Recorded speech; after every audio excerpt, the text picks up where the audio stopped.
going. Welcome to Ignite Session 2, Generate Your Leads. It is probably my not just favorite Ignite topic, but favorite topic overall in the real estate world, right? Because GK, Gary Keller, teaches us that if you're not lead generating, you don't have a business. Okay, so I'm going to get started. I want to first tell you, I'm going to open up and I'm going to tell you a little bit about who the heck I am. So you know who you're listening to for the next 2 hours, maybe 2 hours. And then I want to invite you all to put some information into the chat room because I want to know a little bit about y'all as well. However, there should be about 200 of you on tonight's Zoom. So unfortunately, that doesn't give us a time to go around in Kumbaya and do all kinds of intros. But my name is Amy Osterbeck. I go by Amy O. I am located in Michigan, right outside of Detroit. So yes, I am anxiously awaiting the Lions' new season this year. I have been with KW since 2003, which sounds like a lifetime ago. But I have probably had every role under the sun that there is to have with KW. I am an agent first and foremost. I have been a team leader. I have been a MAPS coach. I have been a productivity coach. I do it all. So I now recently just stepped into a full-time sales role. I have taken off several of my hats, and I also co-own a transaction coordination company. So lots of years in this industry. I was through the shift of '08 and '09, got out of the business for a little bit, became a high school teacher. And then I was like, who in the hell survives on a teaching salary as a single parent, right? Not happening. So got my real estate license reinstated back in 2015 and have had all of those hats on since then. During my tenure with KW, I have facilitated over 5,000 houses to the tune of $2 billion. So it has been a whirlwind of a journey. And I'm going to assume, I don't want to really make any assumptions, but since most of you are in Ignite, that leads me to believe that you are newer agents, maybe newly licensed or new to KW as well. So I want to kind of get a temperature of the room. If you could put in the chat box what month and year you were licensed and how many units you have sold to date. I will tell you, think of this as like Planet Fitness. It's the judgment-free zone. Okay, I think it's very easy to compare ourselves to others in the world of real estate. And they say comparison is the thief of joy. So don't compare yourself to others. Ankosh, how you doing on the waiting room over there? Here, I do not see anyone who is yet trying to get Hmm, admitted. interesting. I'll just admit them. I see a few people in there. It's Is all it? good though. Sometimes I Zoom didn't get land any. is I didn't finicky. get any notification though. All right, let's see. We got July '04, so a year, 000. Some of you left off your units. 1 unit. Woohoo! Oh my gosh, I love this. All news. We got two pending exam application. That's fun. June 25. All right, so most of you are like so new. I love this. Oh, this is going to be fun. So y'all just don't know what you don't know yet, which is an awesome spot to be, right? And I do want to tell you just a quick little story. So I'm from Michigan, right? Born and bred. And in 2016 was recruited to go run Keller Williams office in Long Beach. And we had our regional awards. And at those regional awards, there is the coveted award within Keller Williams. Does anybody know what it is? Starts with an R. You all have the opportunity to earn it right now. It's the Rookie of the Year. All right. The Rookie of the Year is like the most coveted award in all of KW. All right. So I'm at my regional awards, and there was an agent in my office that was earned the number 3 spot for Rookie of the Year. And as a team leader, I'm sure many of you, as new agents, maybe sat down with your team leaders or your productivity coaches or whoever it was in that process when you were joining your Keller Williams office. And you might ask the question, how much money can I expect to make as a new agent in my first year? Anybody ask that question? I know some of you did, right? Typical answer. What's the typical answer?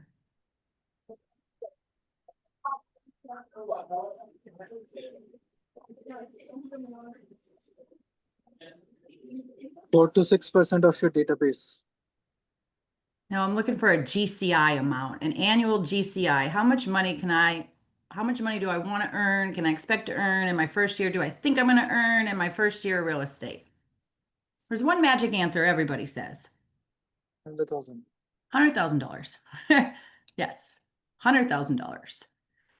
In that moment at our regional awards, when they called the number 1 rookie of the year in the region, I realized in that moment I was doing new agents a disservice by telling them that they can expect, if they work and do the things we tell them to do and follow the systems and the models that KW sets out before you, that you can expect $100,000. $100,000.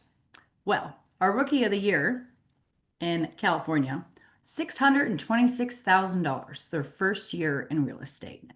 Okay, so anything is possible in this business. Do not put limiting beliefs on yourself to think, oh, it's going to take me X amount of time to sell a house. It's going to take me 6 months. I have to learn before I earn all the things, right? No, no, no, no, no. You set those limiting beliefs on you. Does anybody know who Cody Gibson is? Anybody? Anybody? He runs maps. He's amazing. If you're not following him, follow Cody Gibson. One of the things that we talk a lot about in KW is that success leaves clues. Okay. Cody tells a story when he first got into the business, he met his broker, and his broker was like, hey, to have your license here, you got to sell a house a week. Cody was like, okay. Guess what Cody did for the first 16 weeks he was in the business? He sold a house a week.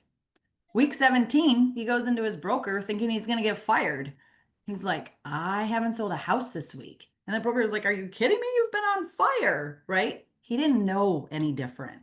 Okay, so I want to expose you to a little bit of a way of thinking that don't set limiting beliefs on yourself about what you can or cannot do in this business. Because if you follow the systems and the models and run your business via GPS, which is our business plan, goal, priorities, strategies, also called a 135. And I know I'm probably going to talk in a lot of acronyms tonight, so I'll work on explaining them the best I can, but we only have 2 hours together. All right. However, if you run your business by a GPS and a 411 and manage your time correctly, you can earn as much money as you want to in this business. So I'm going to do this. I am going to share my screen with you, and we are going to dive right into generating leads. Let's see. Can you all see my screen? Give me a thumbs up or something, because now I lost all of you. We're good? Okay. 5 people had entered the waiting room. Okay.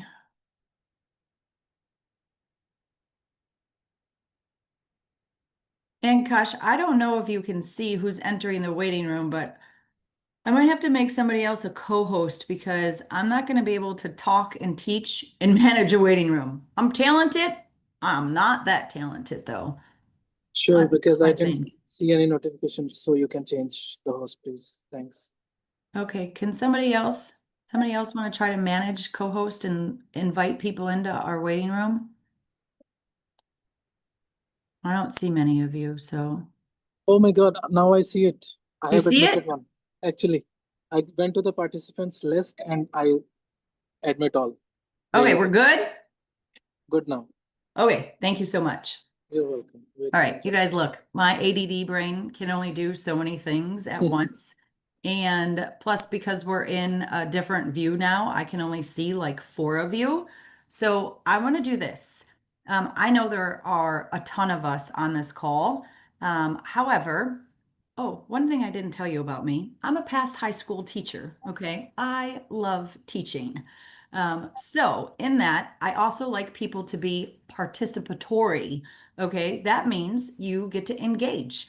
When I ask questions, I would love for you to answer those questions. I'm really good with sitting in the silence. So if I ask a question and you don't answer, I can be quiet for a few minutes. It's okay. Okay. Because that is one of the arts of selling and negotiating is being good sitting in the silence. All right. So I ask if you have questions, please ask them because if you're thinking it, somebody else probably is too. So I don't want you to think, oh, I can't ask questions. And don't put them in the chat because I'm not reading the chat. So just come off of mute and ask your question or make your statement, whatever it is, and we'll go from there. So, all right. I Oh, mean, yeah. did you see what happened? Fear of getting No. fired. When What? you wanted to change the co-host, I immediately figured out how to look for that on the iPad. Right? Yeah. Yeah. But you got it, right? You're good? Yeah. All Okay. good now. Perfect. I mean, they're still popping up, but it's all right because if you're going to hit admit, I'm good to go. So, two things I want to recommend to you too. If y'all have not read or have not at least ordered or started to read the MREA book, the Millionaire Real Estate Agent book, please order that book and read it again and read it again and read it again. I've read that book dozens of times from cover to cover, and I still reference it all the time.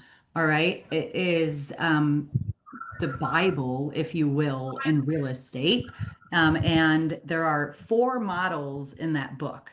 All right. And I remember them by elbow, but with no W. There's the economic model, which is the one that runs your money, okay, and tells you how much income you need to earn and how many appointments you need to go on, all the thing. The second one is the lead generation model. And that's really what we're talking about here tonight, right? How do you generate leads? And leads are just buyers and sellers, all right? So the MREA book does all of the heavy lifting and a lot of teaching for you to know how to run your business. It's the blueprint for your business. Also, if you're not listening to the MREA podcast, put that one on your Spotify or whatever it is, however you listen to podcasts. That should be in the car daily. Jason Abrams is amazing. Okay. He's coming here in Michigan on July 27th to teach a class, and I cannot wait. It's going to be awesome. So you should be listening to all of those people. All right. So we're digging in. Sorry, And Amy, what can was you the order name that book off again? of Amazon? I think so. Or your office should sell them. But yes, Okay. and it's Prime Days. Whoop whoop. It's the Millionaire Real Estate Agent book by Gary Keller. The other thing I'll tell you too, which is great, you all know family or not family reunion, but Mega Camp is in August. Tell your team leader or your coaches or who's ever going to bring you a playbook back. The playbooks are phenomenal. I'll wait to the end of our little session here and like dig into some questions and whatnot for you if you have questions on that. Amy, sorry, what was that podcast name? The The guy? MREA podcast with Jason Abrams. Jason Abrams? Yep. Okay. So any class that you go to by KW is going to have a TCPA warning in it. Meaning, if you're if you're looking for leads and you're using maybe Vulcan 7 or Mojo or Land Voice or a dialer, or you're just using the white pages to get phone numbers, you're going to want to make sure that people that you're calling are not on the do not call list because you can get up to a $10,000 fine for calling people that are on the do not call list. So don't do that. Okay. I'm going to teach you lots of ways on how to find leads and get leads from people who already know, like, and trust you. All right. So Ignite is set up for a couple different things. One, the content that we talk about throughout the whole Ignite is really designed to make you a real estate expert. Okay. And I can tell you this, one of the first thing I teach my new agents to do to become a real estate expert is to read line by line your contracts. Okay. You should know your contracts so well that you can take them, flip them upside down, and explain them to your clients paragraph by paragraph. All right. That is the number one thing to help you build your confidence, to make you look like the expert. You don't have to know everything, but you got to know how to explain those contracts and do it with confidence. Okay, I always say competence breeds confidence and competence breeds confidence. Those two things are always reciprocal. The other thing I tell my new agents is you want to get real comfortable saying, I don't know. That's a great question. Give me 24 hours. I'll find out. I don't know, but I'll tell you what, I'll get an answer back to you in a little bit. Because how do you feel when you go to a professional? If you were to go to the doctor's office, right, and they're like planning a strategy for you to overcome a sickness, and the doc's like, I don't know, right? When you say I don't know and you don't have any confidence to back that I don't know up, you lose all credibility with your people. All right. So it is designed to make you the real estate expert. It's also designed to make you a lead generation expert. And then lead follow up is the name of the game. All right. Appointments are not made in lead generation, appointments are made in lead follow up. All right. So then once you get that lead, you got to know how to transact them. You got to know that whole contract to close piece. All right. I say successful agents do 5 things every day. They script and role play, they lead generate, they lead follow up, they go on appointments, and they negotiate. If they're not negotiating anything, it's because they didn't go on any appointments. They didn't go on any appointments, they didn't do any lead follow up. They didn't do any lead follow up, it's because they didn't lead generate. And most agents aren't lead generating because they don't know what to say. Okay. You're within the ecosystem of Keller Williams. There is dialogue and dialogue and dialogue scripts, dialogue, aka dialogue, that you can practice every single day. All right. You got to know how to speak. And I know some of you have backgrounds. Maybe you came from a sales background or a teacher or a nurse or whatnot. You're like, I know how to talk to people.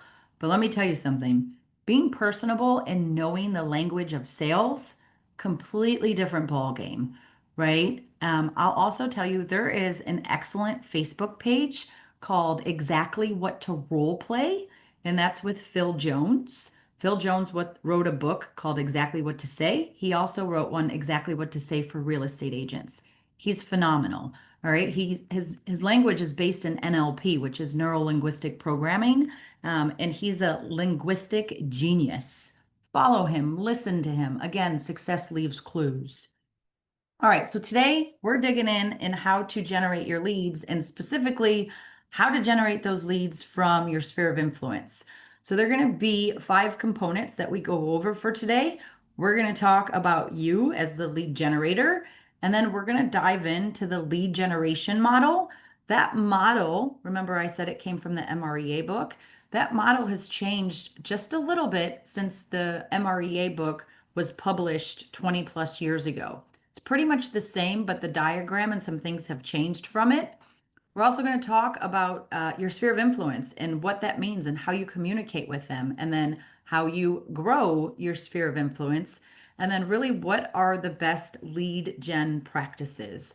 All right. And I can tell you guys, y'all, I shouldn't say guys because there are gals on this call too. Everything that I tell you, I do myself. Okay. Not only do I do myself, but you got to remember, I was a MAPS coach, productivity coach, team leader, all the things. I have studied the greats of the greats in this business. I've interviewed hundreds, if not thousands, of agents who have been extremely successful in this business. And you don't need to recreate the wheel. You just need to find 3 or 4 things that work really good for you to lead generate. And don't get caught in the squirrel and the shiny objects of like, oh, this didn't work. I tried that. How long did you try it for? 2 weeks. Didn't work. No, no, no, no. You got to commit to things and create a system and a follow-up plan and all the things and be disciplined in that consistency, because at the end of the day, y'all, this job, it's boring. We do the same thing every single day. It's just different people, right? But the way you transact a house doesn't change. There's a process. Is it cash? Is it conventional? Is it FHA? Is it a VA? Once you got those, the process stays the same for the most part, right? So the language stays the same as well. You're really only handling a handful of objections, if you will, right? You got to know how to master your buyer consult. You got to know how to master your listing presentation because those two things right there, those are your showtime, right? That is game on. That is when we put on our suit and step on the field. It's our Sunday if we're playing football. Can't tell. I use a lot of sports analogies. I'm also going to use a really good gardening analogy too later as we start talking about how you grow your database. So, all these best practices and everything I go over are all things that I do, and I know successful agents do as well. Oh, one thing I want to tell you all too, look, I am like a resource encyclopedia. Okay, so I'm going to mention a lot of books. I'm going to mention a lot of podcasts, a lot of resources. If there's something that catches your ear, just email me. Okay, give me probably till next week because there's 200 of you on this call. So if you're all emailing me asking me for something, it might take me a minute to get back to you. But my email is amyo@kw.com, amyo@kw.com. It's probably the easiest, not quickest, but easiest way to get a hold of me. So you know I'll get back to you. All right. So, one of the things that Gary is great for his quotes, right? He's got all kinds of quotes. And one of them is my fear of failure was greater than my fear of lead generating. What does that mean? What do you think of when you hear that?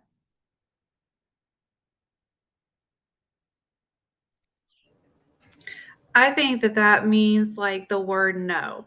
Like a lot of people, when they start lead generating, they don't want to hear a no or they don't want to be shut down. At least that's one of my fears. So getting over that fear of just hearing the word no and keeping on going so that you are successful. Mm-hmm. Yeah, I love that, Christina. Thank you for sharing. He's a Anything winner. else? He doesn't want to lose. Yeah, you don't want to lose, right? Not at all. You're willing to do the lead What it generation takes. instead of failing. Yeah, you got to do the hard things. One of my favorite quotes, I was just talking to my son about this the other day. We got to choose our hard, right? Life is hard. They say being broke is hard, being wealthy is hard, being fit is hard, being overweight is hard, being poor is hard, all the things. Choose your hard, right? So, Christina, I love that you said that no thing, right? Because for me, I love the no. Okay. I love reframing my thoughts. Okay. So I have to get over that sometimes. Even today, after 20 plus years in this business, when I lead gen, I got to like do some visualization and put like my armor and my suit on for the day and like, let's go. It's not about me and it's not about the no, because I know statistically they tell us when you're in lead generation mode, new agents have to get through 85 no's to find a yes. Okay. Seasoned agents have to get through 35 no's to find a yes. So I know the more no's I get through, I'm just getting all that closer to a yes. Okay. And I know when people say no, they're not saying no to me. They might just be saying no right now. All right. And when you put your listening ears on, you're going to start to realize the difference between an objection and a condition. Okay. Does anybody know the difference between an objection and a condition?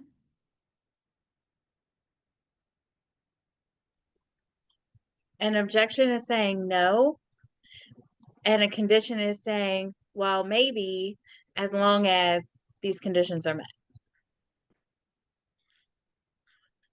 Yeah, a little bit. I'm picking up what you're putting down. But an objection's not always a no.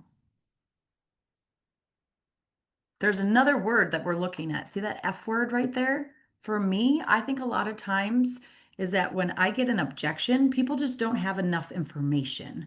Okay, so I explain the difference between an objection and a condition as to like an objection is just something they don't have enough information. They might be fearful. I haven't done my job enough, maybe to explain something. I think that was you that was talking, Kelly. I can't see you, but I saw your little red come off a mute. But think of a condition as like if I'm working with a buyer, I need a buyer to be ready, willing, and able. Okay, so my buyer might be ready and willing, but they might have a 400 credit score. Okay, they're not able. That's a condition. Okay, so that is something that is stopping them from being able to purchase right now unless they get some kind of inheritance or just hit the jackpot, right? So think a condition is something you have to work through. It's putting a roadblock. It could also be a condition when selling might be title isn't in the person's name that's signing the docs, right? That's a condition. Maybe you got to do some quitclaim deeds or it's an estate or something else pops up, right? But we think of all of these things when we hear that word lead generating. And that's why I want to ask you before we even get really further into this, again, I want you all to utilize the chat. Just tell me the very first thing that comes to your mind when you hear that word lead generate. Lead generate, what comes to mind?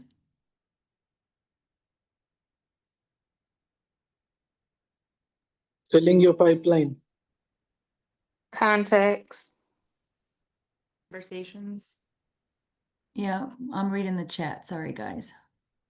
Filling your pipeline as Yeah, it believe- is filling your pipeline. Mm. Opportunity. All right. Well, I got to tell you all, I think your offices are doing a great job because there's really not anything negative that anybody said about that lead generate word, right? Usually people do not get excited when they hear the word lead generate. That is the work of our business, though, right? It is how we work. And I'll tell you this. Once you figure out your cadence and you know your value proposition and what you bring to the table, you actually start to get excited to lead generate, right? Because you're like, why would people not want to talk to me? Like, I got stuff to offer, right? I got information to share. I want to make people smarter, all the things. Can you guys see my chat box in the middle of my screen? No? Okay, perfect. I'm going to leave it. Well, I'll move it up. No, I'm not, because now I can't see. Okay. Why isn't my screen moving? There we go. All right, so when you look at the 6 core competencies or 6 pillars of a real estate business, these are the 6. Okay, all of this stuff can be found in the handout that was emailed to you when you registered. I think this one's on page 3. Yeah, it's on page 3. I know it says 5.3, but we're in chapter 5. So I'm not going to say 5. It's on page 3. All right. So I want you all to do this. I want you to take a minute. I'm going to give you some homework to do because you're not going to see me again for the rest of your Ignite. I know there's a few people in my office that are on here. Y'all are stuck with me. Okay. But for those of you that are not in Michigan in my domain office, you're not going to see me again throughout the duration of Ignite. So I want to give you some homework though, right? And I think this is a good scale for you to observe your growth throughout the duration of Ignite. Okay, so I want you to look at these 6 competencies, and next to them, I want you to rate yourself on a scale of 0 to 10. So the first one is lead generate, capture, and convert to appointments. Okay, I would say, do you have lead generation time blocked on your calendar daily for a minimum of how many hours? 3.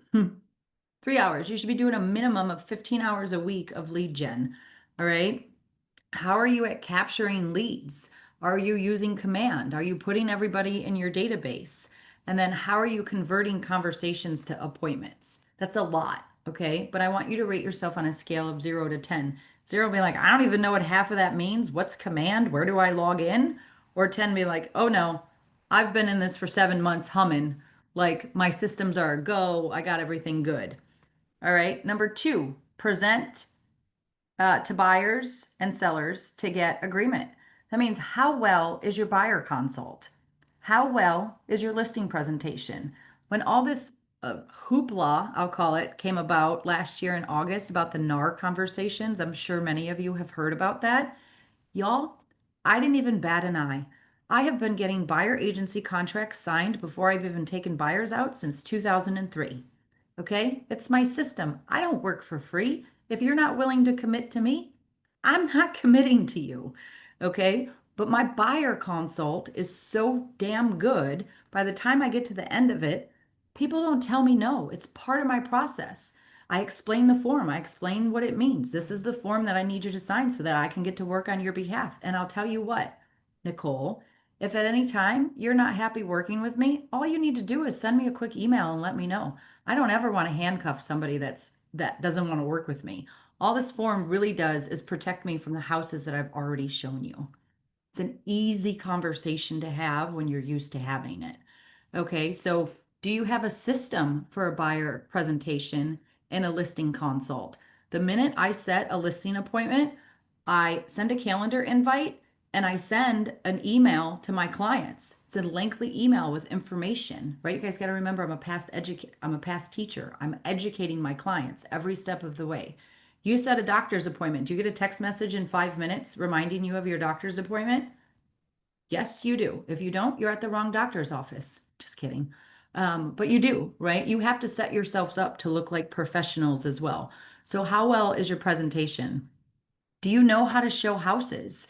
Do you know the difference between baseboard heating and gas forced air? Do you know, I know some of you are down south, you don't have basements. We have basements. Do you know the difference in foundations? Do you know the difference in windows and the style and roof lines and all the things? You should be learning those. Go to builders, find these things out. And do you know how to market your houses? Okay, because I'm sorry, I'm gonna say it out loud, but for my agents that were licensed in the last 7 to 10 years, all you had to do is the 3 Ps. You put a sign in the yard, you put it on the MLS, and you pray, and it's got multiple offers in 24 hours. Okay, those days are long gone. Okay, so do you know how to market your seller's home? That includes pricing strategy, staging, a pre-clean. I have a listing appointment next Tuesday with an 82-year-old woman, and I already know I'm having my cleaners go there. I'll do the staging because I'll do light staging. I'm having declutter, organization done. I do that as a service to my clients. Okay. If I do staging, I don't pay for that, but I will pay for organizers to come in for a minimum, or I should say a maximum of 6 hours, and I'll pay for a deep clean too. It's part of my service. It's what I offer. You don't have to do that. It's something I do though, because 96% of my business is built on past clients and referrals. My people love me because I take care of them. Okay. It's the little things that you do that set yourself apart. One of the agents in my office, she's amazing. She's in Gary Keller's top 100. Only sells about $200 million of business a year. But she has this saying, and I love it. We're in the Me Too business. I'm an agent. Me too. I put a sign in the yard. Me too. I do marketing. Me too. I do a reel. Me too. I do a video. Me too. I do Matterport. Me too. Okay. You got to step out of the Me Too and be the purple cow. Tony Robbins talks about being a purple cow, right? In the midst of all of the black cows, how are you a purple cow? And it doesn't mean you're obnoxious. It means you're doing something that other people don't do that attracts business to you. All right, rate yourself on a 0 to 10 there. How well do you write offers? Do you know how to write offers to get them accepted? Okay, and I'll tell you, the number one thing that will help you with getting your offers accepted, go take more listings. Okay, go take more listings. My business is very listing heavy and I love it that way. However, I'll tell you, I feel like every day when I'm receiving offers on my listings, especially in the crazy time when I think the most offers I ever got was like 37 offers on a house, 71 showings. It was crazy. But you learn real quick what has offers rise to the top and what's most appealing. Okay, how do you create a lot of ease in your offers with still protecting your clients, right? With still protecting your buyers, but how well are you at writing? How well are you at negotiating, right? And then how well are you at coordinating the sale to the closing? That's probably one of my weakest links. I co-own a TC company. The minute things go under contract, I hand everything off to my TC. But I'll tell you what, I got a real hard lesson about 3 years ago, and I'm much more involved now. And I have a next step email series. Okay, I have one for buyers and I have one for sellers. And I'm sharing this with you because, again, success leaves clues, right? Take notes. You might want to do some of these things. The minute I go under contract, I have an email that goes out under contract and next steps, home inspection and next steps, appraisal and next steps, waiting for clear to close and next steps, clear to close and next steps, a post close. And at the end of every single email, it says, P.S. something to the tune of like, once you're under or once you're in the process of buying or selling a home, several people in your circle will be too. If you hear of any blah, blah, blah, blah, don't keep me a secret agent, right? I'm asking for referrals in every single one of those emails.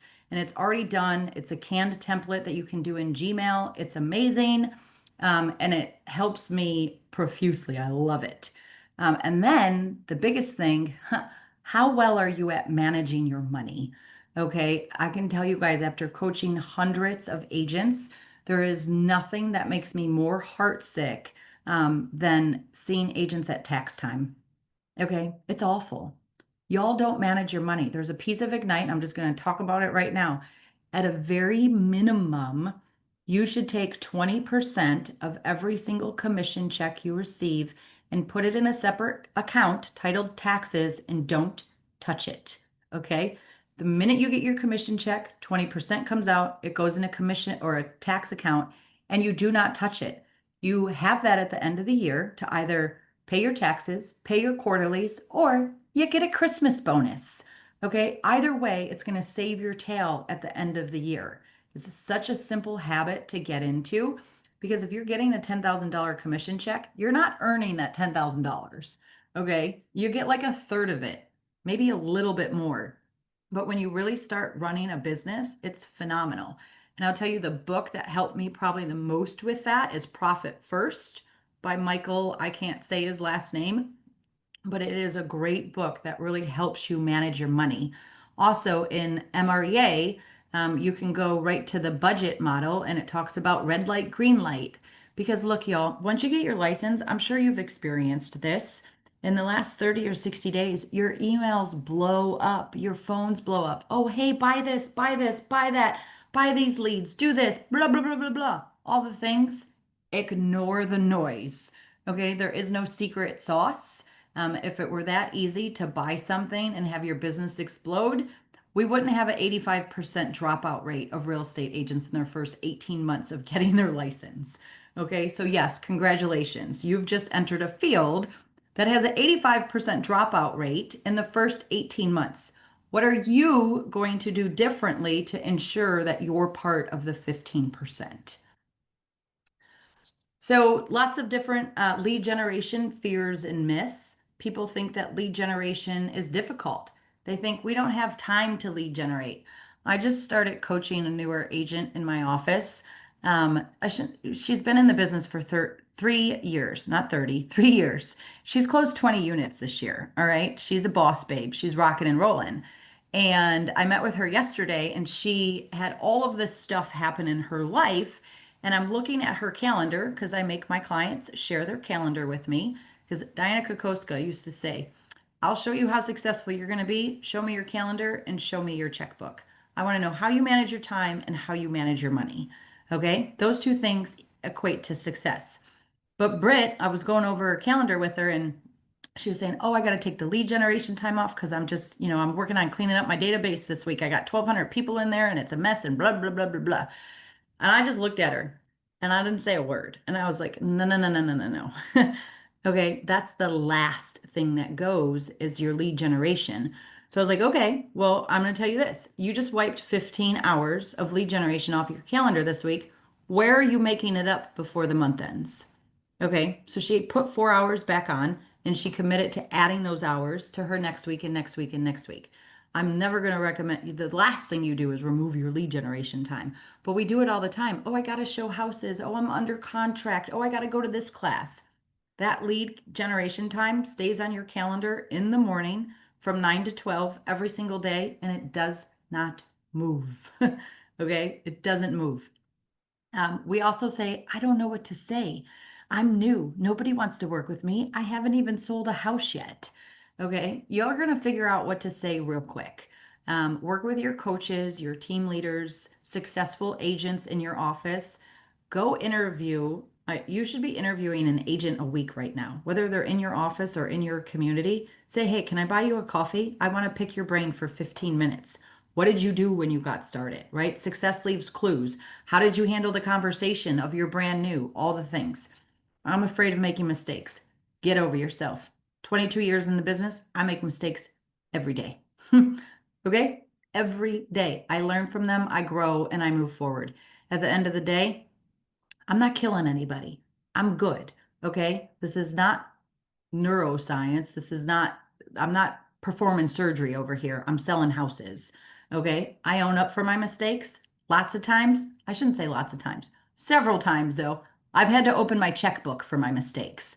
Okay. And I've had to put my money where my mouth is because that's my integrity. If I make a mistake, I'm owning up to it. I'm paying for it. I'm fixing it and I'm moving forward. Okay. Because we're human. We're going to make mistakes. It's how you handle those mistakes that are everything. Okay. I also tell you to gauge who you're working with, your affiliate partners that you're working with, your title people, your lenders. Guess what, guys? They're going to make mistakes too. How do they handle it? Okay. That's what makes you stay in business with people. All right, so here's some myth busters, if you will, right? Lead generation is not difficult, okay? It's effort though, and a lot of times we think when things are hard, we don't get enjoyment from them. But I'm to tell you this, I've really learned to reshape the way I think about lead generation because that's what pays the bills. So every time I don't want to pick up this little phone and make my dials, I'm like, huh. What if there's $15,000 behind this phone call right now? I'm just looking for one yes. Why in the hell would I not pick up my phone? Right? It actually is really easy to lead generate. You just have to give yourself the confidence and know what to say. I talked about protecting your time. Goes on your calendar from 9 to 12. Time block now. If you don't know how to time block or you've not been exposed to that yet, look at your market center calendars. I know they teach classes from moving from E to P or time blocking or 411. The 411 equates specifically to knowing how to time block. If you don't know what to say, I get that. I'm sure there's a lot of you on this call that are dual career.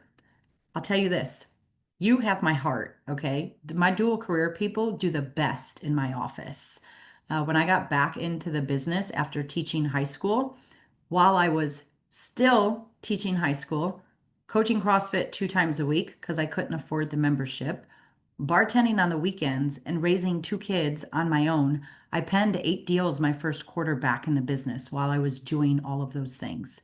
I just plugged right back into the models and systems of KW and I got to it and I focused on my database. And I'll show you actually the message that I sent through Facebook Messenger. It was awful. I wouldn't send that message now, but it's just about creating the conversation, right? I'll tell you this. For those of you that are dual career and can't make it to a lot of your classes, find the greats, not the mediocres or the people who want you to pay for shit, but find the great agents that are posting that have YouTube. Ben Kinney is probably one of my all-time favorite people to follow. So is Cody Gibson. They have great YouTube channels. Ben Kinney's whole listing presentation you can find on YouTube. And it's my favorite because he walks in the door and he sits down and he says, is there anything after they've seen the house, right? He has somebody tour him the house. They sit down at the kitchen table and he says, is there anything other than price we need to discuss before we get the paperwork started? My mind was blown when I heard that. I was like, you mean I don't have to talk for an hour? Are you kidding me? Thank you. Sign me up. But there's so much that you can do to help your dialogue and know what to say. You just got to know where to look for the information. And then the mistakes, you're going to make them. It's okay. Take ownership over them. Okay. So What- this little, What's the name again, Amy? I said a few. Ben Kinney, Kinney. Ben. Yep, y'all, he's my favorite.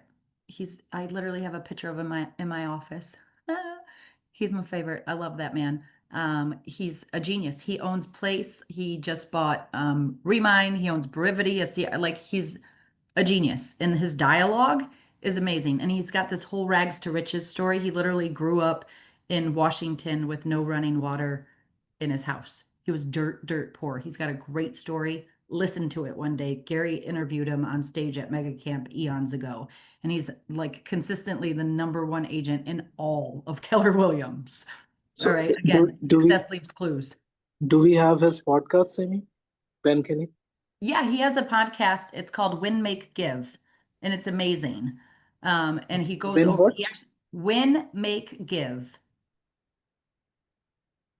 And I'm sure if you just put him into whatever podcast app you listen to, uh, people have interviewed him before, right? Like his goal, y'all, and this was what, 8 years ago now. I'm sure it's probably doubled. His goal is to give away $1 million a year. Wait, what? To give away $1 million a year. You got to be making some money to be able to do that, right? But Gary also says money's only good for the good money can do, right? So I had to overcome lots of limiting beliefs about what I was worthy of, but we don't have enough time to dig into that now. So this little diagram here shows pretty much your sphere of influence, okay? And it's going to talk about the contacts in your phone. However, I have my definition of sphere of influence. Do y'all have a definition of sphere of influence that you use, or do you even know what that means? You had to hear it before, maybe, unless you like literally just joined yesterday. It's everybody you know. More specifically, because I know a lot of people. I was gonna say, I know in a circle. thousands of people. Yeah. Do they know me though? And I'm gonna butcher your name, Miss Grimes. How do you say your first name? It's Letitia. Letitia, thank you. Yeah, it is people you know, but more specifically, it's people who know, like, and trust you. Okay, so I explain my sphere of influence, William. You might do something similar. If I pick up the phone and I say, "Hey, Will, it's Amy O. How are you?" Or, "Hey, Will, it's Amy O from Kensington. How the heck are you?" And that's enough for you to know who I am. That's my sphere of influence. Okay. Yep. I don't want to have to explain to somebody who I am. If I got to explain to them, they don't know me. Okay. They might not like me, and they sure as hell don't trust me because they don't know me. Okay. So just think of it as if you can pick up the phone and call somebody, and it's real quick for them to either know you or like immediately know you with one little jogger. That's good. Okay. So your sphere of influence, once you start working on building your business plan, your 135 or GPS, yes, it has 3 different names. I'm sorry, I didn't do it. Your number one lead generation lever for your business should always be your sphere of influence. Okay, they're the low hanging fruit. They're the people who already know, like, and trust you. And yet, for some reason, it is the hardest group for agents to call. All right. I know agents, they'd rather cold call or door knock than call the people they know to ask for business. And that just blows my mind. Right. So your sphere of influence should always be your number one priority or your number one source of business, if you will. Right. So I know we all have phones, and for those of you that don't have iPhones, I'm sorry, I don't have an Android and know how this works. However, we're going to do a little exercise here, and I would like for you to get the number of contacts in your phone. If you have an iPhone, all you have to do is scroll all the way down to your bottom and hit your contacts, and that tells you how many contacts you have in your phone. Now, do I realize that all your contacts in your phone might not be your sphere of influence? I do, but we're going to do this exercise anyways, okay? Because I think I have like 3,000 contacts in my phone. It's ridiculous. I don't even know half of them. I try cleaning it up. I think I get to like D and I quit. I'm done because it's time consuming, right? However, I want you to find your number of contacts in your phone. And this is on, I believe, page 4 in your workbook. If you don't have a workbook, then just write it on a piece of paper and follow along. All right, so you're going to write the number of contacts that are in your phone, and then you're going to multiply that by 0.81, okay? And I know somebody on this is going to ask me, why are we multiplying it by that number? Okay, and some person that's smarter than I am came up with that number based on the fact that the average person moves every 8 years. Okay, and some other little factors in there, but that's where that number was derived from.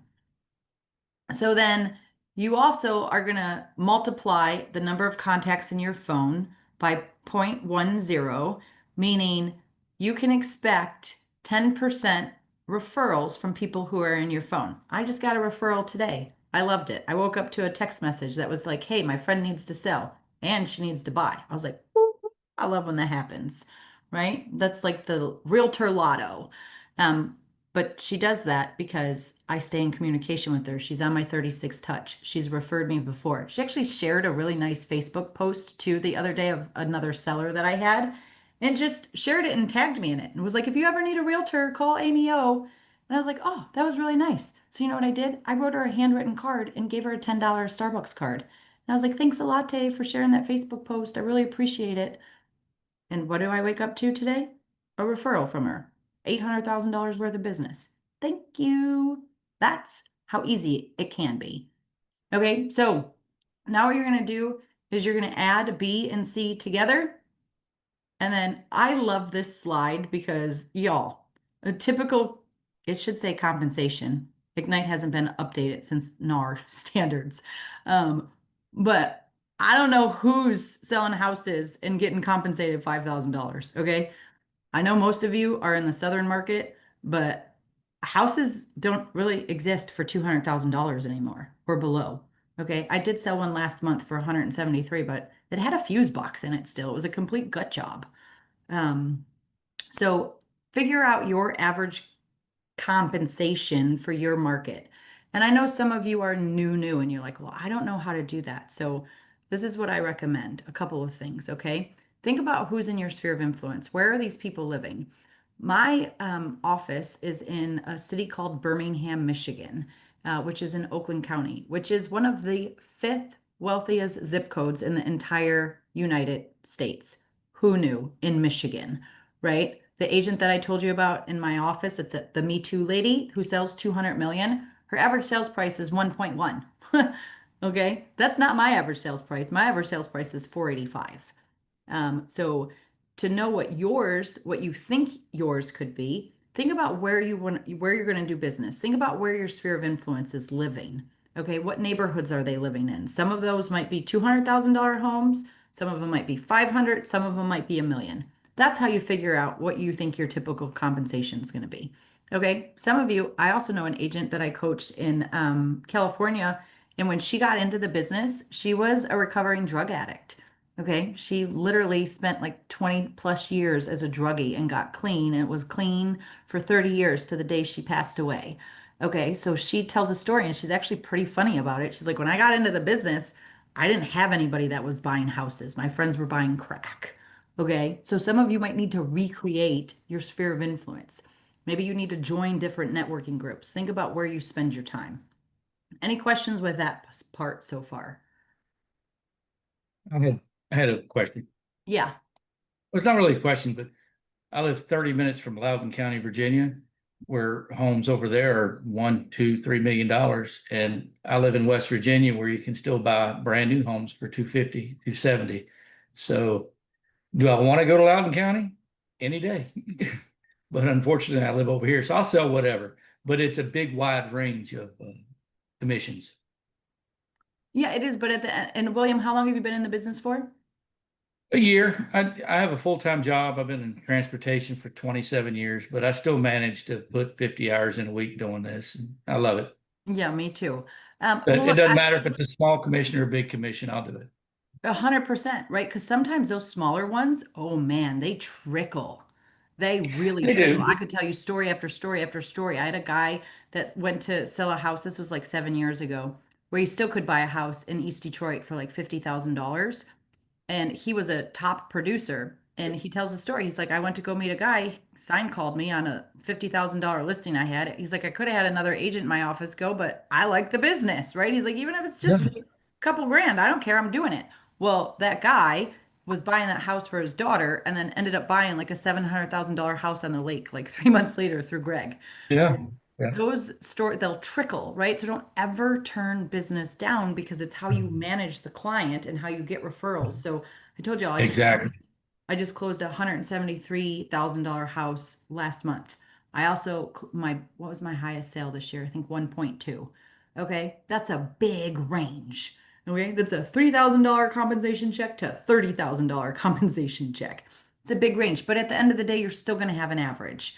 Okay, so you got to average it out. You can ask your productivity coaches in your office too. I know in our coaching program, our agents' average sales price is 325 because I track my numbers, right? So what you're going to do once you get your average commission is you're going to take the number in D and multiply it by E, and that's your income opportunity that's just sitting in your phone. Okay. And I can tell you, I've heard Jeff Glover. If you don't know who Jeff Glover is, he's another guy you should follow. He has said before, and I like this analogy because I like simple math. He says, and this is in a piece of Ignite too, but I think it's the one of the old versions of Ignite. I don't know if it's still in this material. They say if you're communicating with your database on an level, you can expect a 5% return. If you're effective, a 10% return. If you're super efficient, a 15% return. Meaning, if you have everybody set up on a 36 touch and you're doing the DTD2, which stands for do the database 2, which I'll explain in a little bit. If I forget, somebody remind me. But if you're constantly communicating with your database, then you can expect either a 5, 10, or 15% return out of your database.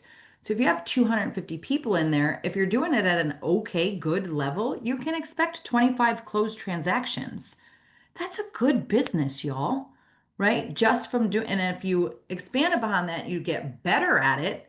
Now you can expect like 35 closed transactions just from your database.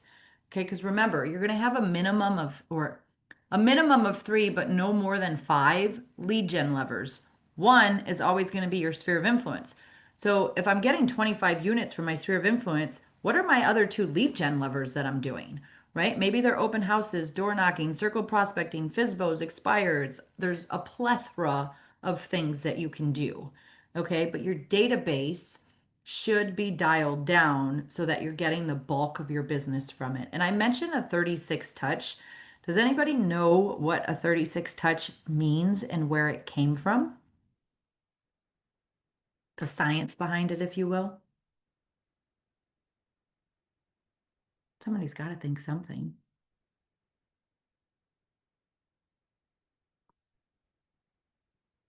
Nobody's read the MREA book, huh? It's I'm how only on it's chapter 4. the number of, like, it's 36 times you contact your prospects in a year. That's 36 point touch. Yes, that is the basis of it. 36 contacts in 12 months. Does anybody know where the data from that came? 3 per month, 3 times per month. It could be depending on how you set it up. However, when you read the MREA book, you're going to read it and you're going to be like, oh, that's what that crazy lady was talking about. So it came from the MREA book. When Gary was writing that book and doing the research behind it, he found that a consumer needs to see a brand a minimum of 36 times. So that way, when they think shoes, what do you think? I need a new pair of tennis shoes. What brand comes to mind? Yes, I remember Yep. this from the book. Just do it. Thank Nike. you. Yes. So you only think of 7. I think he said you only think of 5 or 7 brands. Oh, less than that. I think it was, but something similar, that you only remember a certain amount of like cereals and a certain amount. Yes. So that you always have to make sure that you drill it into people's heads that you're a realtor, that you sell real estate. So when they think of a realtor, they need someone, they think of you. Yes. Yes, that is exactly it. The data behind it is that a consumer needs to see your name and real estate 36 times a year. So that way, when they think real estate, they think you. Okay. And a 36 touch is actually super easy to set up. Now, I know agents that have like 100 touch, 125, right? They're more so, a lot of those are based around events. And I'll share some examples of with you. How are we doing on time? Uh-oh, it's 7 o'clock already. I'll share some examples with you of what that looks like, or you can email me and I'll send you what I have. I have a Google Drive full of a couple, but it's really easy, y'all, especially if you're using Command and you have your people set up one on a neighborhood nurture. That's 1 month. You do a newsletter. That's once a month. You do the DTD2, do the database 2. That's once a month. Okay, that's 3 already right there. If you do events, my office does events. We do 5 we do 2 really big ones and then 4 movies in the park, piggybacking off of one of the city parks that do it. So it doesn't cost us anything. I shouldn't say that. It costs $50. And then I can invite my whole database. I just invited 400 people to the movie in the park. I'll show you the email I sent. And all I want them to see is my name in real estate. Guess what, y'all? I'm not even going to be at the movie on the park on Friday. I'm going boating. Won't even be there. Still invited my database to it. Okay. So the whole idea is that when people see your name, they think real estate. So yes, that is the basis behind the 36 touch. So I'm interested to see, put some numbers in the chat box. What is our income potential here for our new people? I'm scared. Why are you scared? Because the average is 728. I'm in Jersey. I'm in North Jersey. I'm right across the Hudson River. It's called the Gold Coast in Jersey. So when I multiplied it by the 3%, it's 21,840 times the 183 potential. You're gonna be on the MREA podcast, girl. It's like $3,996,720. How new are you in real estate? I just got my license, but I'm a property manager for 8 years at luxury buildings, so I know the area pretty well, and I'm And you have a staying. great database already. Yes. Y'all, let me tell you something though. In this world at KW, there are hundreds of agents who make millions of dollars a year selling real estate. Okay. Nationally, there are thousands of agents who make millions of dollars selling real estate. I promise you, we get scared from those numbers. Okay. And Chandel, I don't know about you, but I grew up on 8 Mile. I'm sure y'all have seen the movie. Okay. I grew up on 8 Mile and Gratiot. My parents were factory rats. I grew up on Wick cheese. Okay.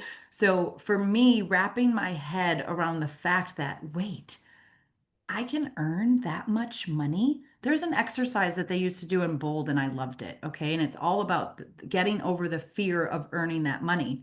Yes. When I was teaching high school, I was making $41,000 a year. Okay.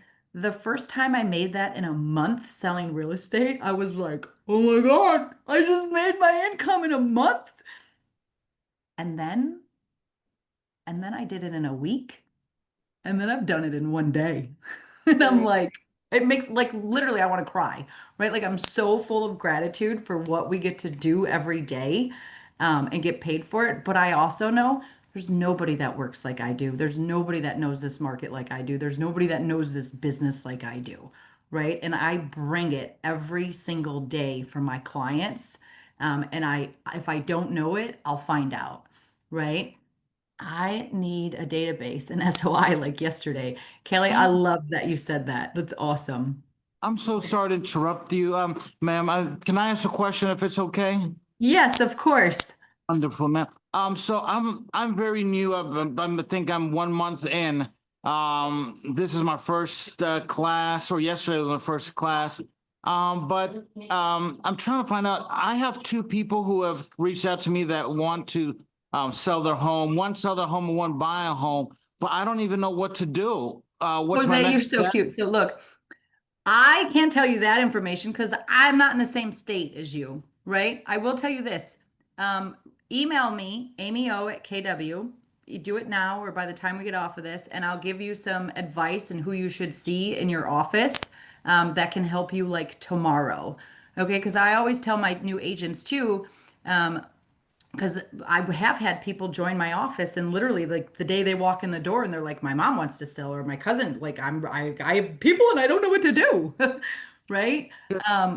Your office can so support you and help you that. So email me and I'll give you some steps on who you should reach out to and who can help you in your office. Yeah, because I don't even know, I don't have access to, I mean, do I do like a listing agreement, MLS? And I don't even know Jose, what to do. I love that you're asking those questions, but this like Ignite specifically is about building businesses. We don't really get into like the nitty gritty and the how to because we have people all over the country on this call, right? So your MLS is different than mine. Your contracts are different. So I promise you though, I won't leave you hanging on that. So I will just email me. Again, it's amyo@kw.com and I can help you after to get you squared away. Okay, ma'am, thank you. You're welcome. Mm. Also get with your small businesses. Yes. Yes, yes, yes. If you can join a networking group, if there's one already in your neighborhood, start one anyways. Okay, y'all, I'm the idea queen. I will go on and on and on about ways for you all to get business because it really is easy. But we trick ourselves into thinking it's hard, and I promise it's not. All right, so we've talked about this. Your SOI is your database, right? You're gonna want to tag your database. I'll get into that in a little bit, but I do want to dip into this lead generation model. Okay, and this is again right from the MREA book. It just looks a little bit different in that book. So this is this diagram really does the best explanation of the funnel of lead generating. Okay. And the MREA book teaches us that our businesses need to be prospecting based, marketing enhanced. Okay, prospecting based, marketing enhanced. Prospecting is proactive, marketing is reactive. Prospecting is hard work, it's laborious. Marketing is putting some pieces out, putting it into the universe, and seeing what comes back to us, which is what 90% of agents want to do. Okay. But your business has got to be prospecting based, marketing enhanced. And this is where I wish I had a whiteboard because I love to draw when I'm talking about this, but I can't. So hear me out, okay? You're going to be doing and engaging in different activities to capture leads. Okay, it could be from your sphere of influence, open houses. Maybe you're doing Insta ads or Facebook ads, or maybe you're really good at like search engine stuff and website stuff. I don't know that stuff at all. Okay, I know my strengths. So you're capturing all of these leads. You got to put them into your database. Okay, and there are some rules to abide by with the database. First, you got to build it, and then you got to feed it, and then you got to nurture it, and then you cultivate it. Okay, and this is my garden analogy. Growing your database is no different than gardening. Okay, you can't expect to reap, you can't sow and reap in the same season. It's a universal law, comes right from the Bible. It does not, you can't do it. Okay, you can't plant a tree today and expect to bear fruit tomorrow. It just doesn't work that way. All right, but it's your systems and how you get everything set up and manage these systems that allows you to get the fruit from it. So you're capturing these leads, you're putting them in your database, and then you're forming relationships with them over time. You're putting them on the 36 touch. You're inviting them to things. You're going for coffee. You're checking in with people, right? You're asking if people would like a home equity analysis, right? Our appreciation's been through the roof in the last 5 years. Would you like to see where you sit with yours? Right? Let me do a net equity analysis for you because you might be sitting on a lot of money that could actually earn you more money than what it's doing sitting in your house, right? Gary teaches us you have to be the economist of choice. So when you capture those leads, you're creating a communication system for them. You're putting everybody on a smart plan, but you can't just put it, it's like the rotisserie oven. Y'all remember those commercials? You can't just set it and forget it. Okay, because I ask you this. If you were in a relationship with somebody and you were just texting and emailing with them, how would you feel? And I mean like a romantic relationship, okay? And you just got texts and emails. That's awful. Okay? But yeah, we do it to our clients every single day, and they deserve better. So pick up the phone, get voice to voice and belly to belly with your people, and get in front of them. All right? Be that relationship person. If you're on social and you see something's happened, good or bad, pick up the phone and call them. Let them feel seen and heard, right? That is how you get in relationship with people. So as you're grabbing your leads, you're putting them in your database, you're forming relationships with people, you're knowing more about them, you're strengthening those relationships, and then you're engaging with them. Okay, that's how you really get in this client loop of repeat and referral business. And yet it does take time. Okay, you can't expect repeat and referral business in like 6 months. Okay, you could get it in 12, and I will share with you that Facebook message that I sent out, because that's my dinger. Mike McNichol is his name, and I'm not going to have time to pull it up, so I'll just tell you. When I got back into the business, I sent the same message on Facebook. Hi, Mike. I just got back into the real estate business. I'm updating my database. Would you please send me your email, phone number, and address? Blah, blah, blah. It was an awful message. Don't do that. Okay. You can think of something much better now. But Mike McNichol responded and he said, no, LOL. Just kidding. I was just about to reach out to you. I'm actually want to buy a house. Y'all, Mike McNichol bought a house. A year later, sold that house, bought another house. That I double dipped and then moved across the state and I got a referral from him. 5 pieces of business in less than 4 years from one message asking for his information. Okay.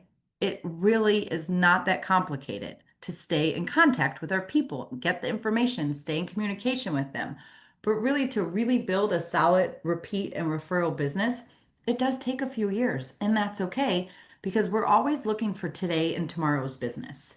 Okay. We're looking for the people who are today business. If I were looking for today business, what would be some lead generation activities I would engage in?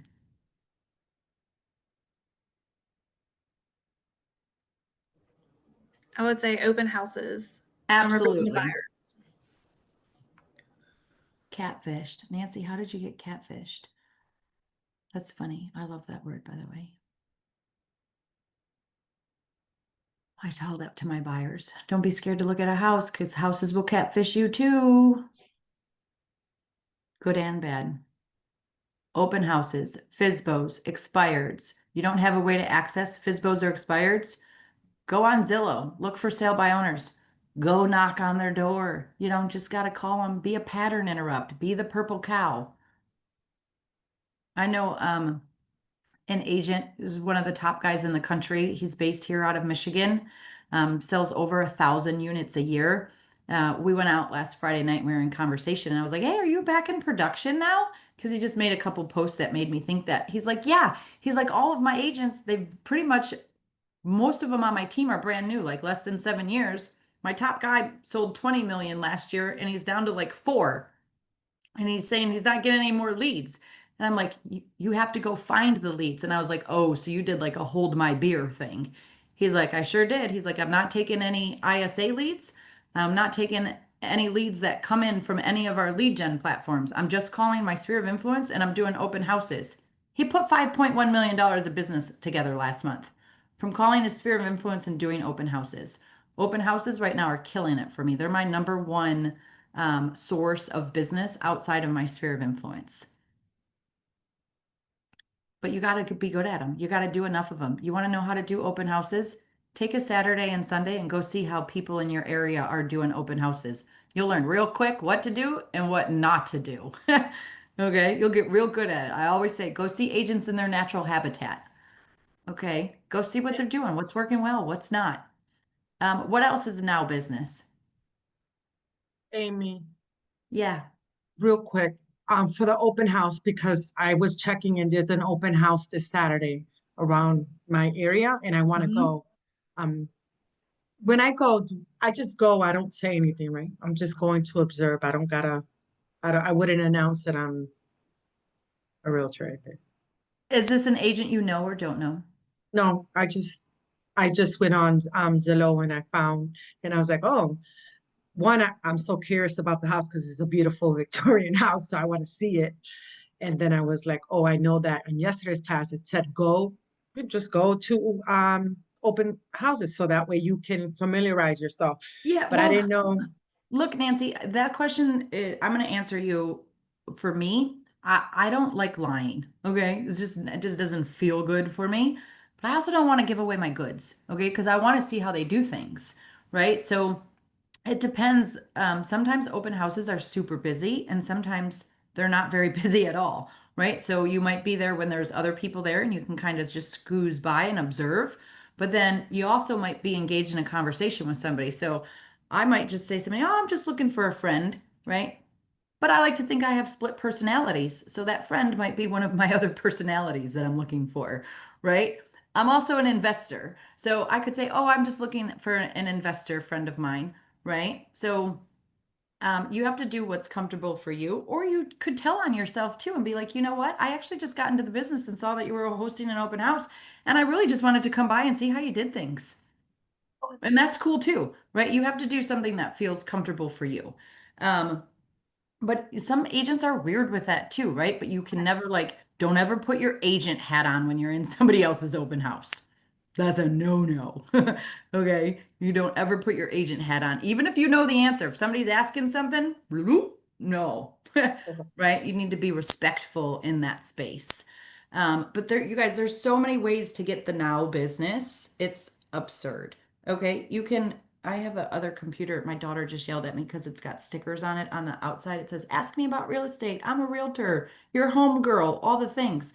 Go sit at a coffee shop, pop your computer up, and put a sign that says, ask me about real estate. I'll buy you a coffee. Put in Google, reverse bold 100. It's probably one of the best ways to start real estate conversations. You just have to get in the activities, but you also can't go overboard. Okay. This is why I say you got to pick 3 things and do them well. And don't quit on yourself because it takes time. All right. I told you I'm an idea queen. All right. My ideas sometimes they just keep going and going and going. Hey, Amy. Yeah. I had a new realtor, and I'm kind of new. She told me something, and I actually tried it, and it worked. I got through with an open house, and I put my badge. I left it on, but I turned it upside down. So when I walked into the grocery store, somebody says, "Hey, your badge is upside down." It started a conversation. I love it. I have a badge in my car and a badge in my bag. If you guys don't have one, buy one now. Okay, that is one of the things I will tell agents to invest in every day to the day is long. I golf. My shirts have a KW on them. I have hats. House hunting, I'm the app for that. I have KW caps. Okay, I used to have my kids are 22 and 18 now, but when they were little, I would go to sporting events, I would have a chair that had a Keller Williams logo on the back of it. And my kids, I'll never forget it. All the time, they would I always have my ears on. My antennas are always on. If I heard somebody talking about real estate, I would get up and go wander on and insert myself into a conversation and hear my kids like, not again. Here she goes again, right? It's my business. I'm like, you like that vacation? I'm going to talk to them people. They need me, right? You also can't be cheesy and do it, but I like to think I'm funny and I'm real personable. So it's easy for me to insert myself into conversations because I practice it, right? I practice it. That might not be your MO, and that's cool. There's lots of lead gen activities that you can do, but you should have a KW badge. They definitely are conversation starters. There's an OG in a sister office for us. His name's Reggie Perryman. I love him. He's awesome. He's been in the business for 30 years, and I don't think I've ever seen him without his name tag on it. Ever, ever. It's awesome. I love your kid's shirt, Lydia. That's awesome. Yeah, pull them in. And don't get me started as we're talking like, oh, money intensive, right? You can also pay your kids tax deduction, all kinds of great things. But that's a whole nother can of worms I'm not going to get into now. But as we were talking earlier about your businesses being prospecting based, marketing enhanced, remember I said marketing is passive. It's not active, right? You're throwing something out to see if it sticks. It also costs a lot of money, y'all. If you have money to spend in your business, please, for the love of Pete, don't get stuck in a marketing gimmick. Put it back in your sphere of influence. Gary studies these numbers all the time, and I think it's like he's looking at ROI, right? And I think it's 34, 36% is the average for agents to get an ROI for every dollar that they spend back into their database. Okay, so if you're throwing it out at the bus signs, the grocery store carts, the ads in the newspaper, don't do it. I can tell you from example, do not do it. All right. The prospecting based, those are the time intensive. Those are the laborious activities, the door knocking, the open houses, the prospecting, cold calling, FISBOs, expireds, all the things, but they are more likely to get you the today's business. They're more immediate results. That's why I love them. I could show you, I could bring you out to my kitchen right now. I do a lot of mailers, the golden letter, but I have money to put back into my business. I have 1,000 letters right now waiting to go out in the mail. So those for me, those are laborious. I did pay my son this morning to stuff the envelopes because I was done. But they're time consuming, but I get things from them. I actually just showed a house tonight to clients of mine that I've been working with since October. And they were like, oh, because they want to put an offer on a house, but they don't want to be contingent. And she's like, I just got a letter from this guy. His name's Chad Hagar. I was like, oh, he's in my office. I'll call him if he's got a client. Maybe we can get something together. The golden letters are great. All right. If you don't know what those are, Google them. Use the Google. It's amazing. Or Chat GTP if you're not already using it. And your golden letters don't need to be long. Mine's literally, I'm working with long-term clients. Would you be interested in selling your house at 123 Main Street? If so, call me. Done. Simple. All right. We talked about relationship management and how your database, oh, I love this. The database is your data bank. Okay. Again, it's the analogy of if you go to take money out of the bank, you can't get any money if you're not making deposits. Okay. If you're not making deposits, you can't get a withdrawal. Your database is the same way. You got to make deposits in it. You got to love on your people. You got to pick up the phone and you got to call them because that two-way communication, there is no replacement for it. None. I talked about this already. I don't keep up with the slides very well. So I'm just going to ask for forgiveness now because I'll talk about it and then we get a few slides in and I'm like, oh yeah, I talked about that. But this one, though, there is another differentiation between a lead and a contact. Okay. A lead could be somebody you met at an open house. For me, you're all going to find your own secret sauce about what works for you. I don't do sign-in sheets anymore. I don't do QR codes anymore. I've done everything. I'm old school. My favorite, I pop up my laptop. I have the same spreadsheet open for all of my open houses. It's differentiated by a highlighted bar with the address in it. They come in, name, phone number, email. I don't do it like that. I don't sound robotic, but I'm the one getting the information and putting it on my Excel spreadsheet. Okay. That's a lead. That lead can turn into a contact when I text and or email them and they respond back to me. Okay. And most don't respond back to me. So they just stay a lead. Okay. When they respond back to me and there's engagement, that's when they become a contact. They go on a smart plan. I'm assessing. I'm doing a needs analysis. I'm using a buyer lead sheet to see if they're truly ready, willing, and able to buy right now, right? I'm assessing them. Are they a hot lead? Are they 30 days out? Are they 60 days out? Are they a long-term nurture? Okay, because I have systems and they'll go into different buckets depending on what their motivation is. Make sense?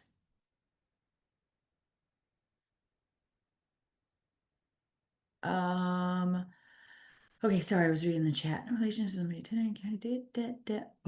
this is a good one. Okay, so I use the acronym called PETS. Okay, PETS, meaning you should have a phone number, you should have an email, you should be able to text people, and you should be able to send them snail mail as well. All right, and then you add into it having face-to-face contacts. I have on my 411 to have coffee, lunch, or dinner twice a week with somebody in my sphere of influence.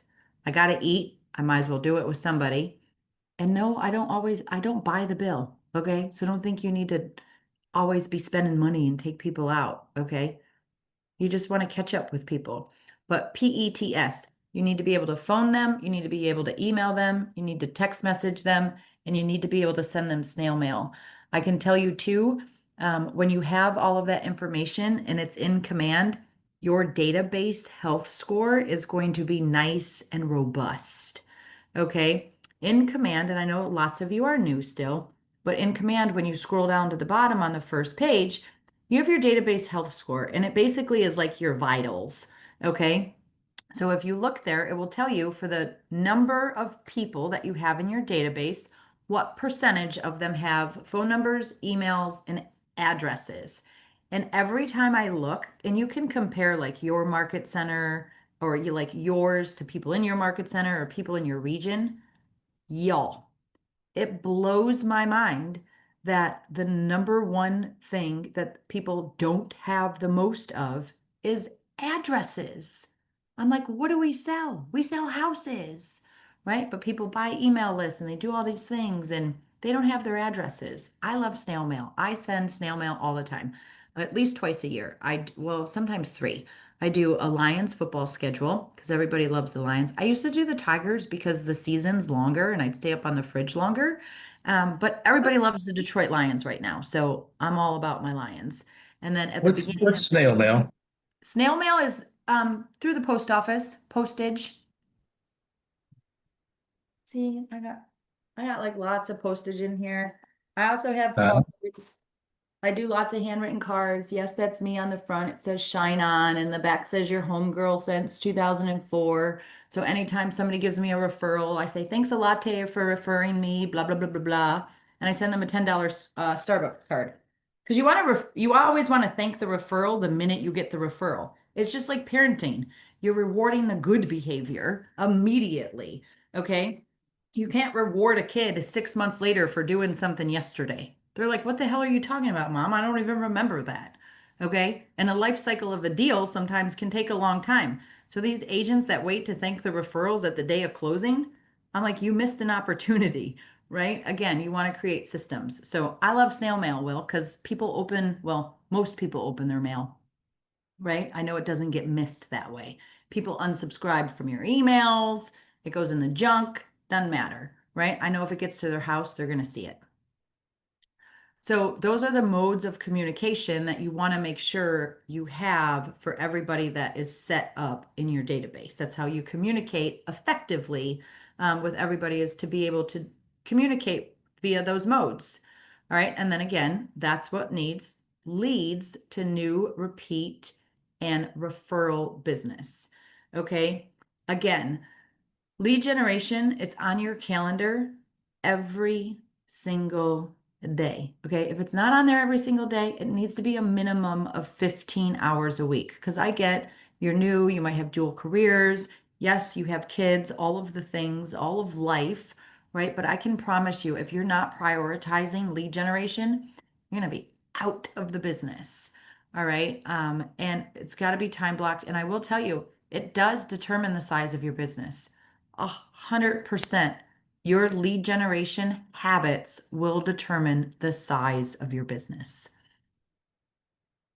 I can't see because my screen's in the way. I'm sure. Oh, this is a little memory jogger, and I like this, right? So when you're working at putting people in your database, you kind of want to like think, okay, like who's in there, right? Think about what you did today. I bet you, well, school's out, right? But if for those of you that had kids, if school's in, or maybe you don't have kids, but you have dogs, or you have a very busy life, do an assessment. All right. Assess what you did today to start your day to the end of the day, and do it for like 7 days in a row. Because I saw somebody commented early, like, I need to build a database. I don't have one. Okay. Well, girl, guy, whoever you were, get to building. Think about what you did throughout the day. I have a spreadsheet that says add to command. So that way I have a goal every week to add 3 people to my database. So when I meet 3 people new throughout the week, I put them on that list, and then that list gets updated into my database for my VA. You don't have a VA, you are your own VA. You got to do it in the beginning. Okay. But look through all of your people. Who's your family, your friends, your relatives, your neighbors, your past coworkers, your sports, your kids' sports. Maybe you need to play sports. Who are your teachers? Who are your kids' teachers? Maybe you took a college course recently. Do you go to church? Who are the people in your community? Who's your financial planner? All of the things that you do, all of those people should be in your database. There is, and I don't know if they give it out in Ignite still, but it's in Bold.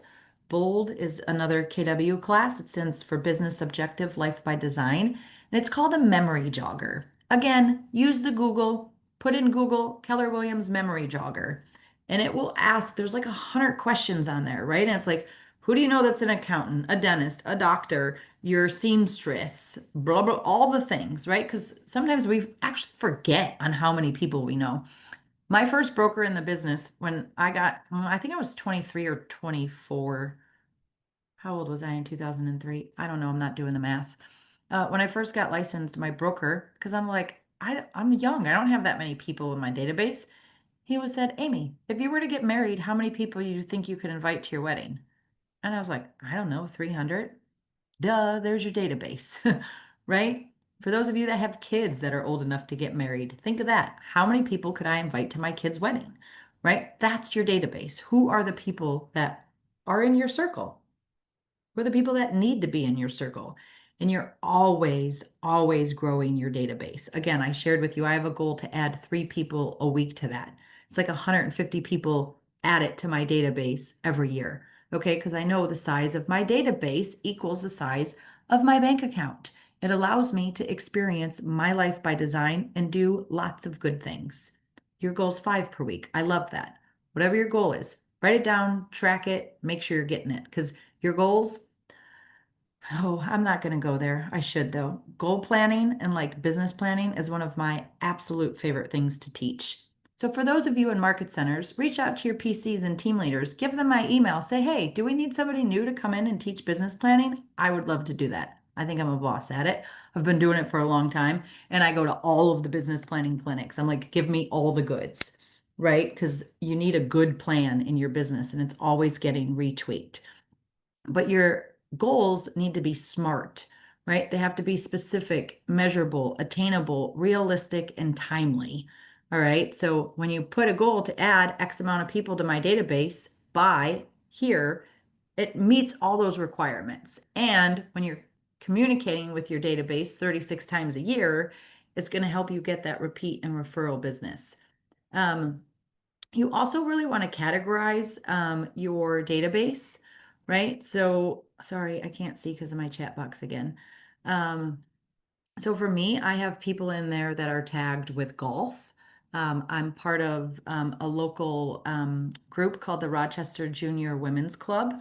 So I have my women's club people tagged. I run a monthly book club at my house. So I have all of my book club people tagged. Y'all, for those of you that need to build a database, okay, this works for me because it's what I like to do. You're going to have to find something that works for you. Go into your community Facebook pages. If you don't have social, got to get one. Okay, so I have a Rochester Hills Facebook page. I go in there. Hey, I want to start a monthly book club at my house. These are the kind of books, the genre that we'll be reading. Leave a comment if you're interested. I'll send you the details. I just met 20 new women. Hello, right? This is not complicated. Think of the things that you already like to do and build your business upon that. Okay. If you don't like to read, don't do that. I like to read. And guess what? I run the book club at my house. So guess who controls what books we read? I do. And we're not reading novels. We are reading personal growth, finance, spiritual books, and anything that is making me a better human on this planet. Okay. I don't read novels. Long gone with those. Okay. So if that's not your thing, find something that's your thing and make that your thing. Okay. Go in on Meetup. We have another group here local. I'm single. So it's called Eventress Singles Group. It's $20 a month to join, and they have an event every single day. I'm like, I would be dumb not to join that. And I don't want to do it to find somebody to date. I want to do it to find somebody in my database, right? To add people to my database. So find the things that you like to do. Make sure you categorize your sphere of influence because it allows you to communicate with them at a higher level. So for my golf people, I can send them, hey, did you see this new course opened up north? Check this one out. Do blah, blah, blah, blah, all the things. Are you signed up for Golf Grouper? So find some stuff that you can do. Can I announce it at my HOA meeting? So Stephanie, I'm the president of my HOA. Go figure, right? I didn't do that on purpose. I moved into a new neighborhood 3 years ago and I wanted to meet people. So I went to the HOA meeting and guess what? But guess what, y'all? That referral that I told you that I got from this morning, the buy and the sell, that's a neighbor. Okay. I mail my HOA once a month. My email for my president logo is the same as my picture that's on every single branding piece that I put out. I wouldn't recommend being the president. Go start a social committee. Do something for your HOA. Get involved in your community. If you don't live in an HOA, but you live in a neighborhood, go put your own Facebook page together. Go create a flyer and door knock your neighborhood and say, hey, I'm creating a Facebook page just for our neighborhood. Join us. There's all kinds of things you can do. Again, I told you guys I'm the idea queen. Sorry. Building your SOA day by day. We talked about that. Oh, this is one of my favorite bold laws. Comes from Wayne Dyer. He's one of my favorite authors ever.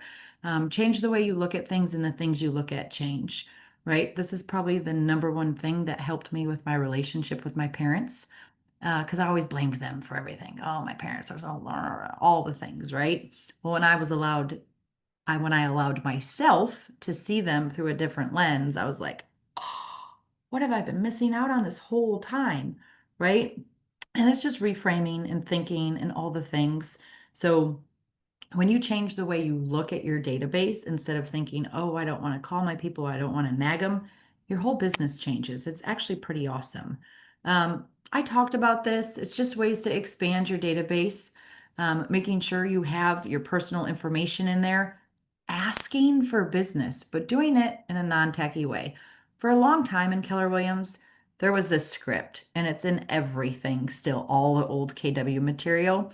And I'm going to call Nancy and I'm going to say, hey, Nancy, how you doing? Da, da, da. I'm going to check in. I'm going to say, hey, I'm curious. Who do you know that I should know that's looking to buy, sell, or invest in real estate? I'm not a fan of that script anymore. Okay. It's all me, me, me, me, me, me, me, me. Who do you know that I can help? Okay. And yes, I want to help people, but I'm going to ask that question a little bit differently. I can tell you though, for the most part, my whole sphere that they know me, right? They know I'm super goal oriented. They know my whole transformation and my whole story because I'm direct and transparent. That's how I run. So I can call people at the beginning of the year and I can say, hey, Nance, this is strictly a business call, and I know you're always so supportive of me and every little adventure that I have taken. And this year, I'm going all out. I have a goal to help 60 families make a move this year. Can I count on you to help me out? If you know of anybody, right? But you hear my tonality, it just is all based in how you ask the question. All right. But you have to get comfortable asking somehow. You got to practice and find a way to ask it. Because if you don't ask, the answer is always no. And then you can't be mad when they used their relative, Johnny Boy, who's sold one house in the last year or last 6 years, right? If you're not asking for the business, you can't get mad when they don't use you. And then just different ways to strengthen your casual connections. Come from contribution is my biggest tip on that, right? When you come from contribution, the universe just opens up and those who give receive. So it's always going to come back to you most of the time, not how we think it does, but it generally always comes back in some way or another. I talked about this, join those groups. I'm in everything. I do everything. I don't want to hear I don't have enough time. Okay. Yes, I said my kids are older now, but when I got back into the business, they were 10 and 7. Okay. And I had to hustle. All right. So you got to find things that work for you too. So join the groups, do the things, become more involved in your community and your church. Or join online groups, right? It doesn't all have to be face to face and all time. These are two great dialogues, two scripts that I love. Oops, didn't mean to do that. Sorry. And how you can ask people on how to build your business, right? And if I can get this box out of the way. I'm building my business on people I know and the people they know. Do you happen to know of anybody, either family or friends from the neighborhood or a group that you belong to, who's thinking of buying or selling or investing in real estate this year? I'd be pleased to be a resource for them. Okay. It's a way of asking the question earlier, but it's a little bit lighter. It doesn't feel as cheesy or as me, right? Also saying, hey, if you hear of anybody that's talking about real estate, can you do me a favor and not keep me a secret agent? Would you feel comfortable sharing my information with them? Right? I'll tell you the best way to figure out who your referral people are in your network. Post on social. Hey, I'm going out to wherever this weekend, need a new restaurant to try. What should I try? All of those people who just throw up on your Facebook page with ideas and tell you where to go, those are the people who are naturally referring people.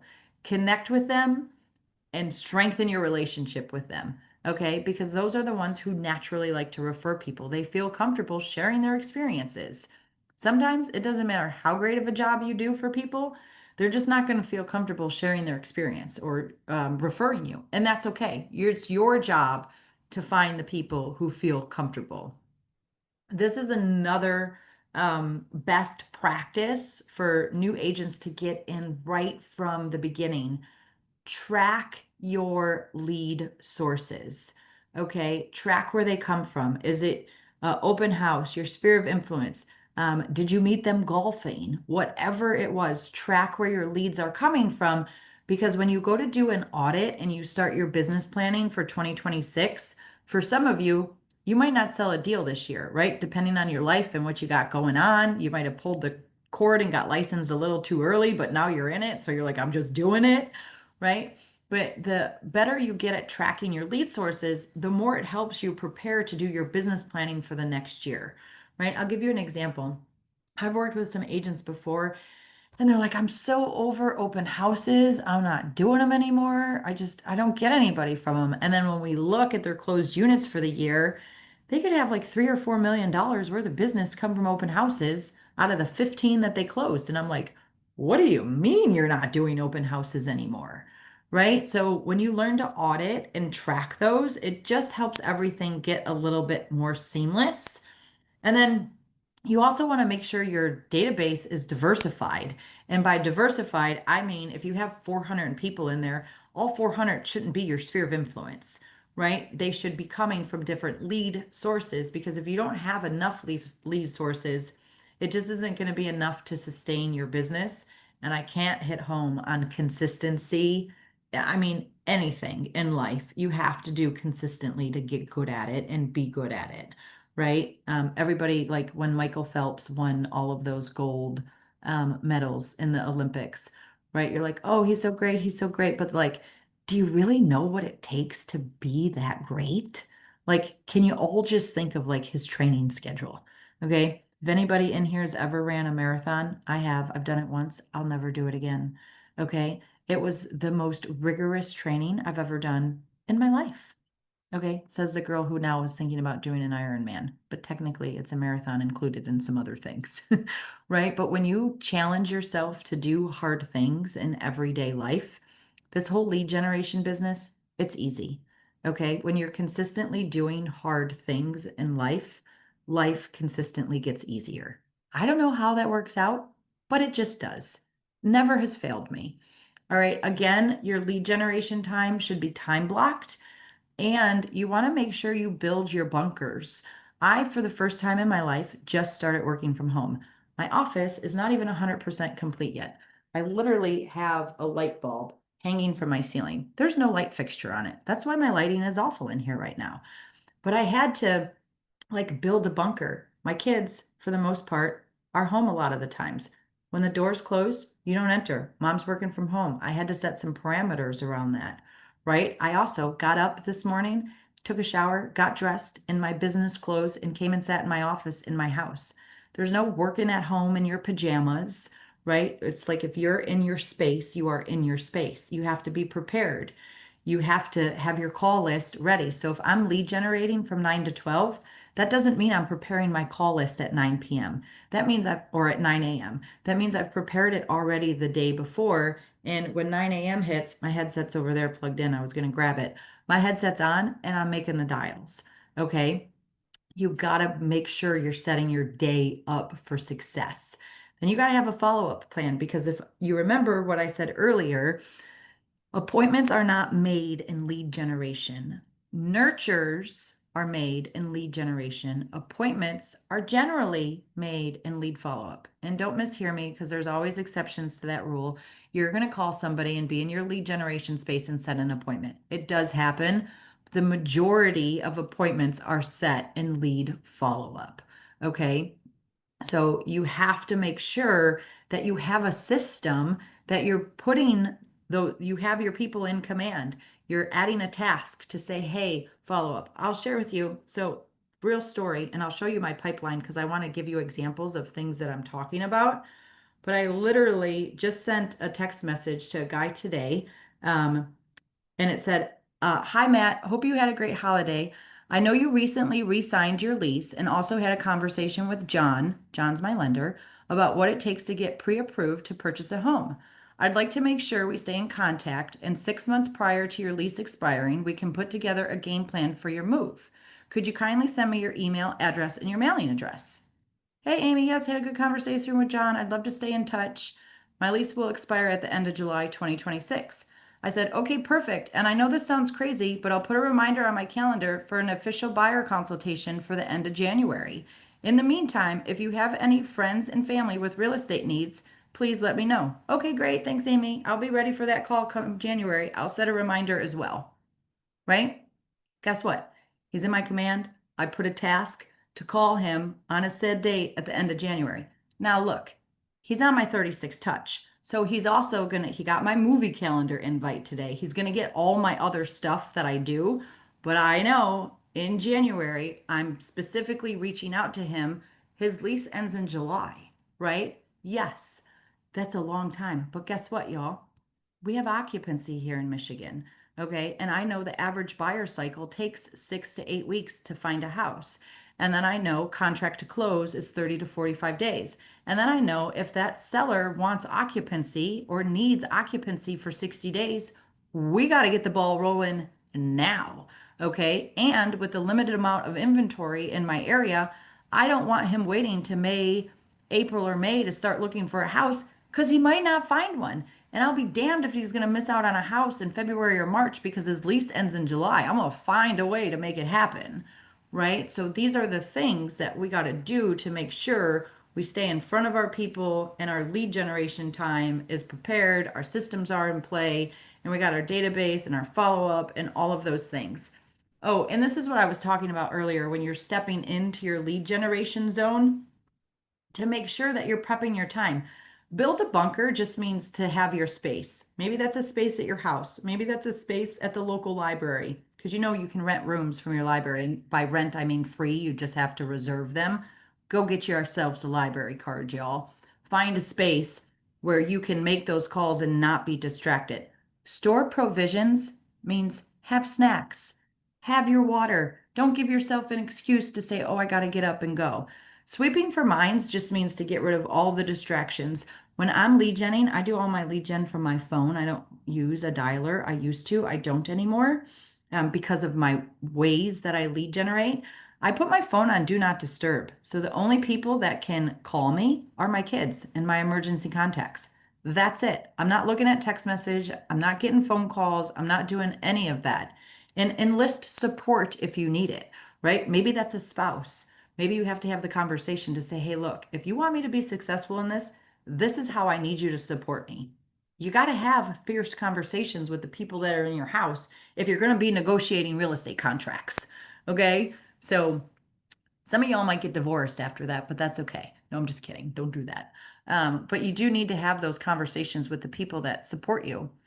And I think this is it.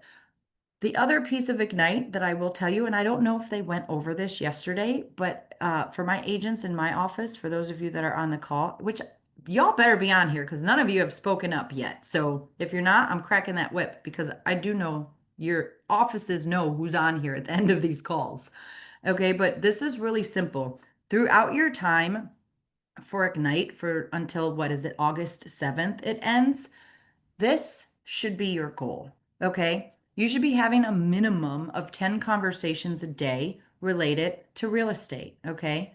Finding people who need your services. You should be adding at a minimum 10 contacts to your database. You should be writing 10 handwritten notes a day, okay? If you're not going to do 10 a day, start with 3. Start with something and build up to it.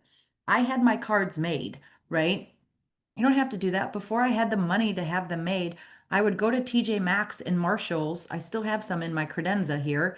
And they have like 30 packs or 40 packs of blank cards for like $3.99 or $4.99, right? Go get your handwritten cards. Your office probably has blank ones too with their KW logo on it. The 10-5-1 social media engagement, I like to call it the 5-5-5. It's 5 likes, 5 contacts, and 5 DMs a day. Okay, that's it. 5-5-5. 5 likes, 5 contacts, and 5 DMs a day. A DM is simple. If you see somebody that posted something, instead of commenting on it for the public, go slide into their DMs, right? And send them a message that way. It's more engaging. It allows you to get more one-on-one with people. And then enrichments. Those are things that I've talked about, like watching Ben Kinney's listing presentation, Watching YouTube. Oh, you know what? I can't believe I didn't mention this.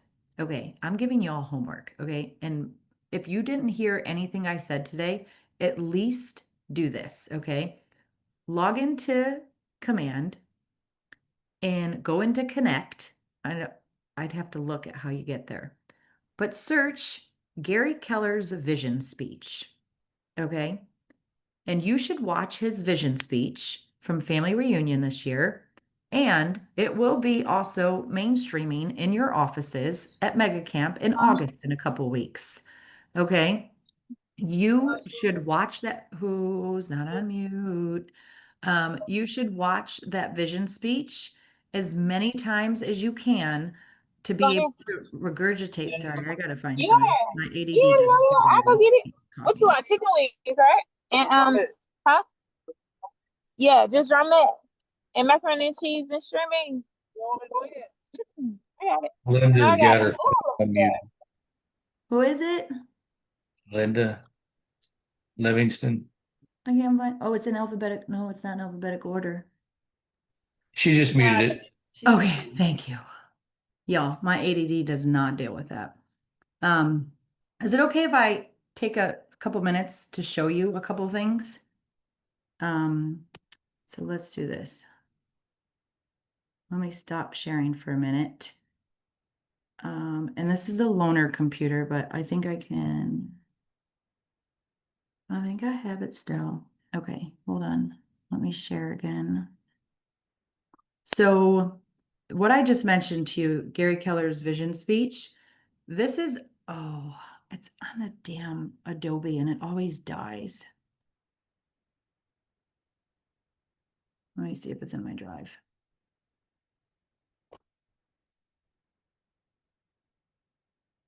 Okay, perfect. Yay. These are always up on my computer at any buyer consult or listing presentation I do. Because again, there's a bold law that says logic makes you think, emotion makes you act. Okay, so I'm giving you the homework to go in and watch the hour and 20 minutes that Gary Keller himself takes the time to have Jay Papasan and Jason Abrams and Ruben Gonzalez, who's our economist, up on stage, and they're having a conversation about all of this data. Okay, so I can go in here, and if I get an objection for somebody that says, oh, I'm just going to wait for prices to come down. Okay. Okay, great. I can understand that. Tell me more, right? What is it that makes you want? I'm going to ask questions. And I'm going to pull up this slide and I'm going to say, how long do you plan on being in your house? 10 years. Okay, well, let's look at some data. Is it okay if we look at some data? And I'm going to get permission first, right? And I'll pull up some data. I'm going to say, look, on an average, a house is going to appreciate on the low end 4% year over year. Okay. And I'm going to dive into how this works. Okay.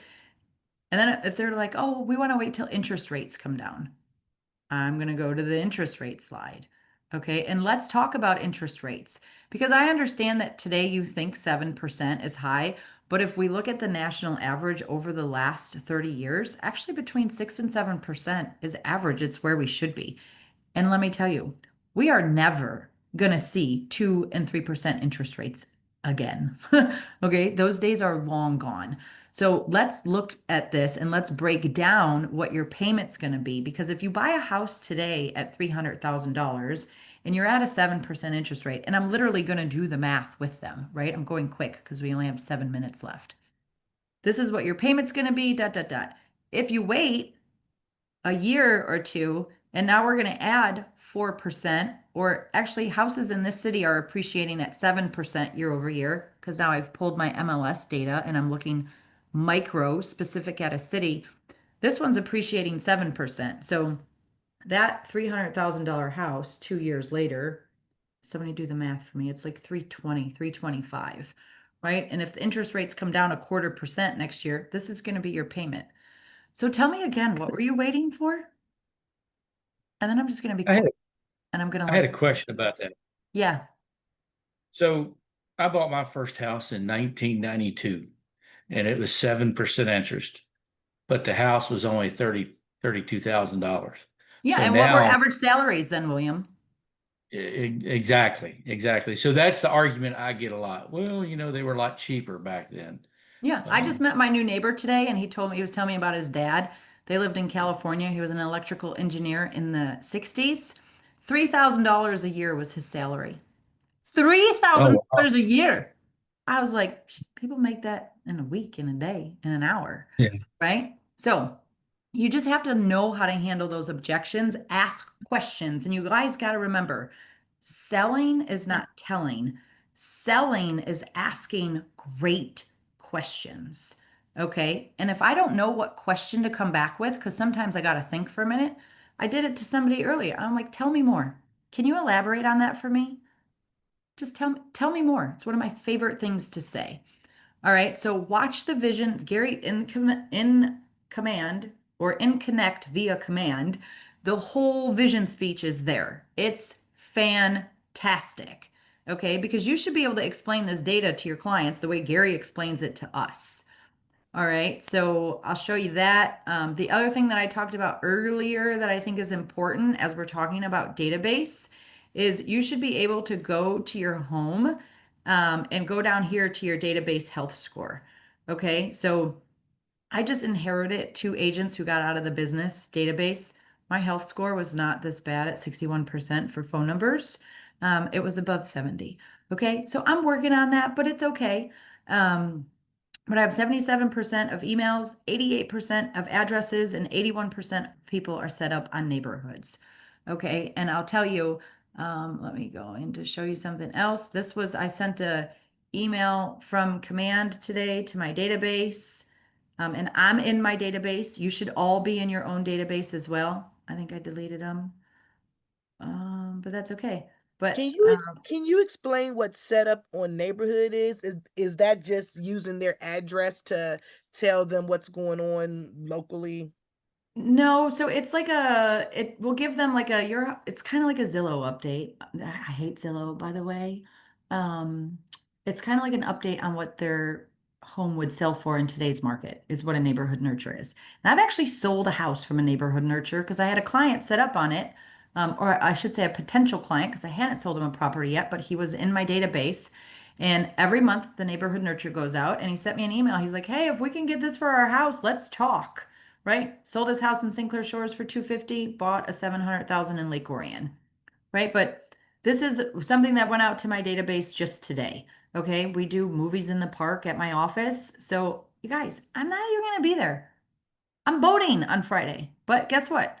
They see my name in real estate. Okay? And this one is a little bit different, but that's my picture on my thing. My picture's on everything I do. I will also show you wait, where's my drive? Here it is.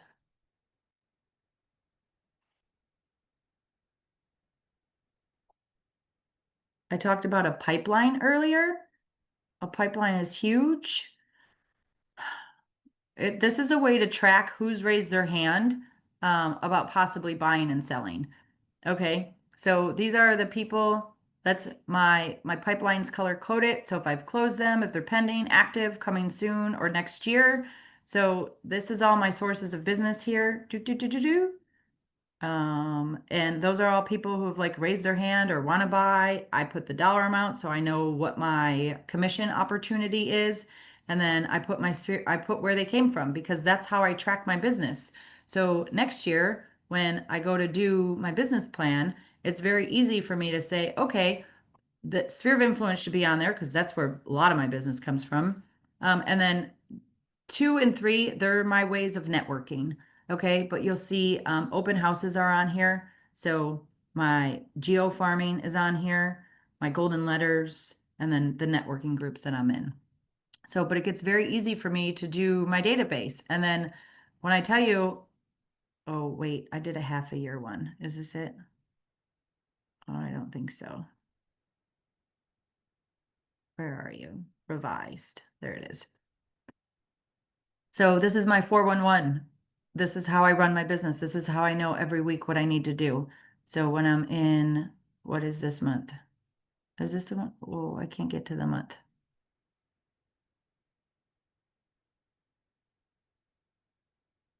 It is. See? It's the week of July 9th, July 7th. Those are all my lead gen activities. It gets very simple when you do it. right? Next week, I know what I'm doing. The week after, I know what I'm doing. And all of this is matched on my calendar. My calendar is color coded. So I know green is my lead gen time, and I can come over here and I can look at my insights and I can say, okay, where am I at for my hours? How much time did I spend lead genning this week? 11 and a half this week. Cut it short a little bit because I'm boating on Friday. And I'm not doing an open house on Saturday because I'm hosting a neighborhood barbecue at my house, which technically is lead generation, but I didn't color code it green. Okay, but your calendars should look similar. They're time blocked. Every single week, I know what I'm doing. Okay, it's real easy. This business, we overcomplicate it, we make it hard. It's not hard. It's really simple. I promise. You just got to do the activities. You owe it to yourself to do the activities. Amy, I can I mean, ask you a getting question? licensed is the hardest part. Sorry to interrupt. You're Just good. in terms of like lead gen in the mornings, because I kind of have this kind of limiting belief that, okay, people are working from 9 to 5 and you don't want to like call them at like, not like 10 o'clock or something or past 2 because they might be in meetings. So in terms of just genning in the mornings or early afternoons before 5, what's the best approach? Is it just to text them? What do you think? What are your thoughts? Well, so I would say, who's in your database? Are you a past government employee? Are you a banker? Because most people don't work 9 to 5. I think that's a fallacy. Um, some do. I don't think most do anymore. I think there are nurses, doctors, firefighters, EMS people, first responders, entrepreneurs, business owners, right? I would rather, for me personally, I would rather interrupt somebody's daytime than their evening time because I equate evening time to family time. So if I'm going to call somebody, I would rather it be in the morning. But that's me personally. So you would just call them and try to, catch up with them in the morning or mid-afternoon or, or before 5, I would say. And then if they don't respond, then maybe follow up with a text. So I think that's like a loaded question, right? Because y'all, you got to know your personality style. You got to know who's in your database for your personality styles as well, right? If you haven't taken any DISC assessments yet, DISC, you should do that. I know a lot of KW offices actually teach those classes. But I'm a high D. It means I'm a driver. I'm very goal oriented. I process information in sound bites. Don't send me paragraphs via a text message. I won't read them. I got to have bullets. And I don't like when people like door knock me. I will always listen to somebody that knocks on my door, right? But they talk too much. I'm like, look, dude, I appreciate your hustle. Give me the skinny, right? You don't have to sell me. Tell me what you got. Okay. I don't want to know everything.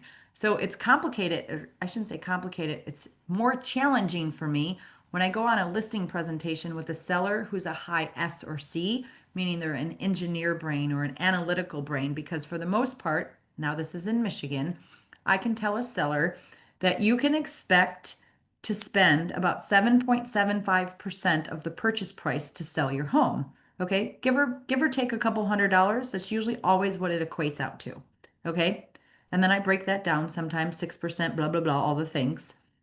My high S's, my high C's, no, no, no, no, no. I have to go line by line over a seller net sheet with them to let them know where every single penny is going. Right. So again, lead generation is the same way. I got to know my people. So and I say this because you said call to catch up. Okay. Call to catch up. Like you better have a purpose if you're calling me. Okay. Like, unless you're like one of my core people, I don't want to catch up. I'm also a 99i, which really sounds, but my eye goes away under pressure, right? But I'm busy. I got things to do. And I shouldn't say that because I really do love talking to people. But like, if I know you're calling me with a purpose, I would much rather you just get to that purpose.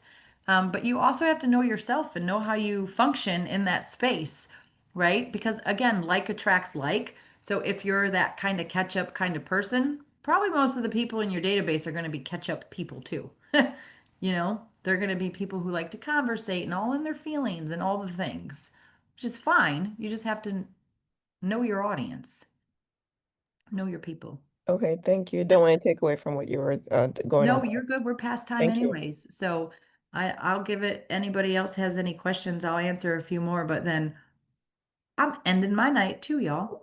Can you just tell me where you got those slides again for the vision speech?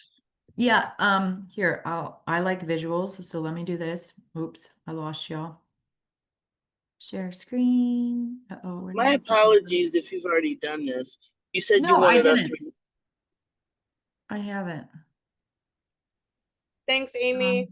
You're welcome. Have a good night. Also, Thank you. You're welcome. So when Thanks, you log Amy. Have a into, good night, everyone. thanks, you too. When you log into Command and you go into Connect, you can just type in search Connect for 2025 vision speech and it will come up right here. And then the whole video is right here. It's an hour and 58 minutes. You'll get more from that hour and 58 minutes than you probably will ever. It's really good, you guys. Perfect. And the slides are there too? Yep, the whole thing is you can download the slide deck. And Thank that you. like the slide deck is right here, so you can download that and then listen to the speech. Thank you. You're welcome. Thank you. Have a good evening. You're welcome. You too. I'll see you guys later. Well, I won't see you later, but good luck. Thanks. You too. Have a You're good one. welcome. Bye bye. Thank you. Thank you. Bye. Have a good night. Thank you. Good night, everyone. Thank you.